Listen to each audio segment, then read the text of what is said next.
Dear students, आज हम Pinus में जनन या रिप्रोडक्शन इन पाइनस के अंतर्गत उसमें पाई जाने वाली मेल रिप्रोडक्टिव स्ट्रक्चर या मेल कोन के बारे में स्टडी करेंगे। इसे मेल स्ट्रोबिलस के नाम से भी जाना जाता है। तो सबसे पहले हम बात करेंगे ये मेल कोन या नर शंकु पादप पर कहाँ पाए जाते हैं। तो पाइनस की ब्रांचेस दो प्रकार की होती है, एक तो सीमित वृद्धि वाली और दूसरी असीमित वृद्धि वाली ब्रांचेस इसमें पाई जाती है। तो पाइनस में जो असीमित वृद्धि वाली जो ब्रांचेस होती है उनके ऊपर शल्क पत्तियां पाई जाती है, जिनको स्केल लीव्स भी कहते हैं। उन शल्क पत्तियों के कक्ष में यानी एक्सिल में मेल कोन या नर शंकु पाए जाते हैं। तो इस तरह से The male cones are considered as modified dwarf shoots. Male cone या नर शंकुओं को रूपांतरित सीमित वृद्धि वाली शाखाएं भी कहा जाता है, क्योंकि ये असीमित वृद्धि वाली शाखाओं की कक्ष में पाई जाने वाली शल्क पत्तियों पर पाए जाते हैं। The male cone is a small Oval structure. Male cone जो है आप देख रहे हैं जैसे कि इस पिक्चर में एक ओवल स्ट्रक्चर होता है।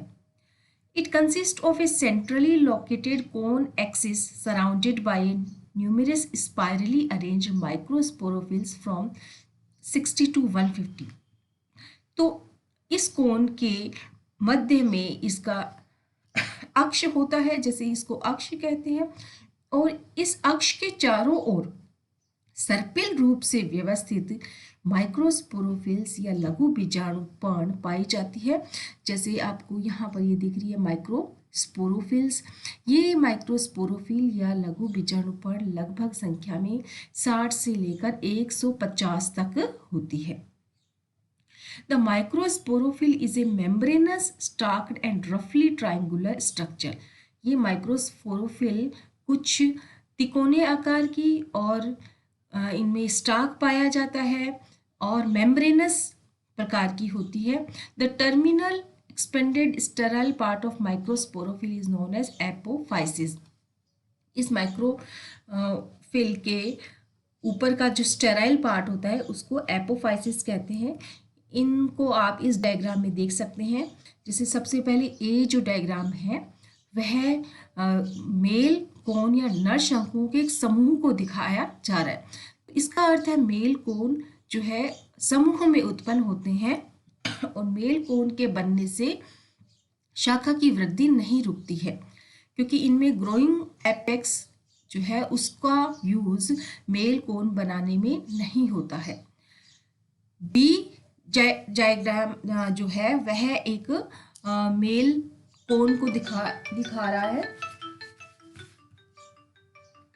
मेल कोन को दिखा रहा है। सी डायग्राम में आप देखेंगे कि एक मेल कोन, सी डायग्राम में आप देखेंगे कि एक मेल कोन का लॉन्गिट्यूडनल सेक्शन दिखाई दे रहा है। इसमें माइक्रोस्पोरोफिल्स इस कोन अक्ष के चारों ओर स्पाइरली अरेंज्ड दिखाई दे रही है और इसमें स्पोरेंजिया भी दिखाई दे रहे हैं। डी डायग्राम जो है आपको एक माइक्रोस्पोरोफिल की स्ट्रक्चर को शो कर रहा है। जैसे कि हमने कहा था एक माइक्रोस्पोरोफिल कुछ ट्रायंगुलर शेप्ड होती है। इसका ऊपर का स्टेराइल पार्ट एपोफाइसिस कहलाता है और इसकी निचली सतह पर, वेंट्रल सतह पर, दो माइक्रोस्पोरेंजिया स्थित होती है। ये माइक्रोस्पोरेंजिया स्वयं कुछ ओवल शेप की होती है और इनमें इन माइक्रोस्पोरेंजिया की डोर्सल सतह पर लॉन्गिट्यूडनल स्लिट पाया जाता है जो इनके स्फुटन में सहायक होती है। ई डायग्राम आपको एक पोलन ग्रेन की स्ट्रक्चर को शो कर रहा है। पाइनस के पोलन ग्रेन्स की विशेषता ये होती है कि इनमें विंग्स इनमें पाई जाती हैं और इसके अलावा एक्साइन और इंटाइन तो इनमें पाई ही जाती है। इस स्लाइड में आपको माइक्रोस्पोरेंजियम का डेवलपमेंट दिखाया जा रहा है। माइक्रोस्पोरेंजियम का डेवलपमेंट है। यह यूस्पोरेंजिएट प्रकार का होता है। यूस्पोरेंजिएट डेवलपमेंट का अर्थ है माइक्रोस्पोरेंजियम के डेवलपमेंट में ग्रुप्स ऑफ सेल यानी कोशिकाओं का समूह भाग लेता है, न कि केवल एक कोशिका से इसका निर्माण होता है। तो माइक्रोस्पोरोफिल पर माइक्रोस्पोरेंजियम का निर्माण होगा। तो माइक्रोस्पोरोफिल की कुछ हाइपोडर्मल सेल्स जो है वो माइक्रोस्पोरेंजियल इनिशियल्स के रूप में विभेदित होती है। The microsporangial initial cells divide by periclinal wall into outer primary wall cell and inner primary sporogenous cell. तो वो माइक्रोस्पोरेंजियल सेल जो संख्या में 6 से लेकर 7 तक होती है, उनमें एक पेरिक्लिनल या परिणत विभाजन होता है। उस परिणत विभाजन से उसमें बाहर की तरफ तो प्राइमरी वॉल सेल, प्राथमिक भित्ति कोशिकाएं, और भीतर की तरफ इनर प्राइमरी स्पोरोजिनस सेल्स या प्राथमिक बीजाणुजन कोशिकाओं का निर्माण होता है। इसको आप हम इस डायग्राम के माध्यम से अच्छे से समझ सकते हैं। तो ये जो डायग्राम है उसमें पेरिक्लिनल डिवीजन हो चुका है और इसमें प्राइमरी वॉल सेल बन गई है बाहर की तरफ, और अंदर की तरफ है primary sporogenous cells. B diagram में भी आगे इस तरह से और इसमें डिविजन्स दिखाई दे रहे हैं। नेक्स्ट इसमें क्या होता है कि जो प्राइमरी आउटर वॉल सेल बनी थी, इनमें पेरिक्लिनल और एंटीक्लिनल डिवीजन दोनों होती हैं। इन दोनों प्रकार के डिवीजन होने से इसमें प्राइमरी वॉल सेल की कुछ भित्तियां या स्तर बन जाती है और उनमें से सबसे भीतर का जो स्तर होता है वो टैपिटम में परिवर्तित होता है। जैसे कि सी डायग्राम में आपको जो है प्राइमरी स्पोरोजिनस सेल्स है, उनमें भी आगे जाकर और अधिक डिविजन्स होंगे, तो प्राइमरी स्पोरोजिनस सेल्स का भी एक समूह बन जाता है। डी डायग्राम में आप देख पा रहे हैं, जैसे कि हमने अभी बात कही थी कि जो आउटर प्राइमरी वॉल सेल जो बनी थी उसमें पेरिक्लिनल और एंटीक्लिनल डिवीजन होने से कई वॉल लेयर बन जाती है, कई वॉल लेयर बन जाती है। उनमें से सबसे भीतर का होता है उसको क्या कहते हैं, टैपिटम कहते हैं। डी डायग्राम के बाद में ई डायग्राम जो है उसमें आपको टैपिटम दिखाया जा रहा है। और दूसरी बात यह है कि जो प्राइमरी सेल्स बनेंगी कई, उनमें से सबसे बाहर का स्तर होगा उसको एपिडर्मिस कहते हैं और भीतर का होगा उसको टैपिटम कहते हैं। और यहाँ पर आपको स्पोरोजिनस सेल्स का भी निर्माण हो चुका है। इन स्पोरोजिनस सेल्स का निर्माण प्राइमरी स्पोरोजिनस सेल से होता है। The cells of the sporogenous tissue separate from one each other and functions as microspore mother cell। अब ये जो स्पोरोजिनस टिश्यू की जो सेल्स बनती है, अब ये माइक्रोस्पोर मदर सेल के रूप में डिफ्रेंशिएट हो जाती है। Each microspore mother cell divide meiotically to form microspore. Next, इन माइक्रोस्पोर मदर सेल्स में मियोसिस डिवीजन होता है या अर्धसूत्री विभाजन होता है, और एक अर्धसूत्री विभाजन होने से 4 माइक्रोस्पोर बन जाते हैं। कितने माइक्रोस्पोर्स बनेंगे? 4 माइक्रोस्पोर्स बनेंगे और चारों माइक्रोस्पोर्स हैप्लॉइड होंगे।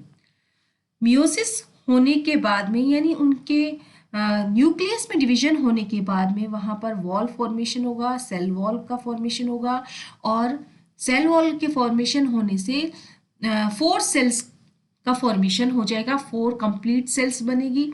ये चारों सेल टेट्राहेड्रल या आइसोबाइलेटरल टेट्राड के रूप में पाई जाती हैं। Microspore has an outer thick exine and an inner thick intine. प्रत्येक माइक्रोस्पोर के बाहर एक्साइन और उसके भीतर इंटाइन पाई जाती है।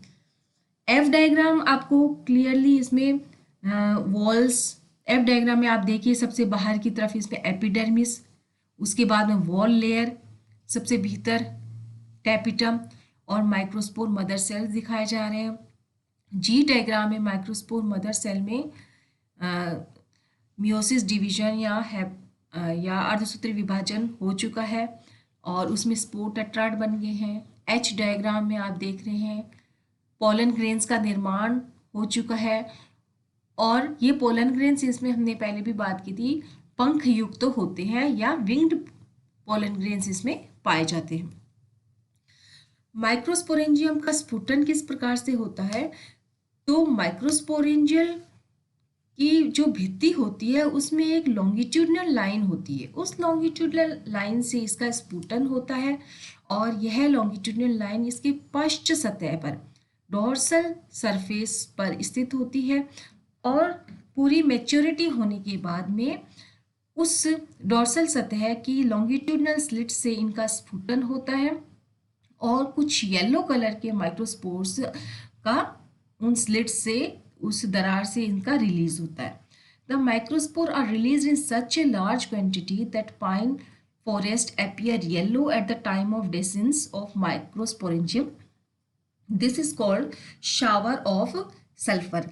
जब पाइनस में माइक्रोस्पोर्स का रिलीज होता है तो ये इतनी अधिक क्वांटिटी में, मात्रा में इनका रिलीज होता है कि उस समय जो फॉरेस्ट होते हैं वो पूरा येलो दिखते हैं।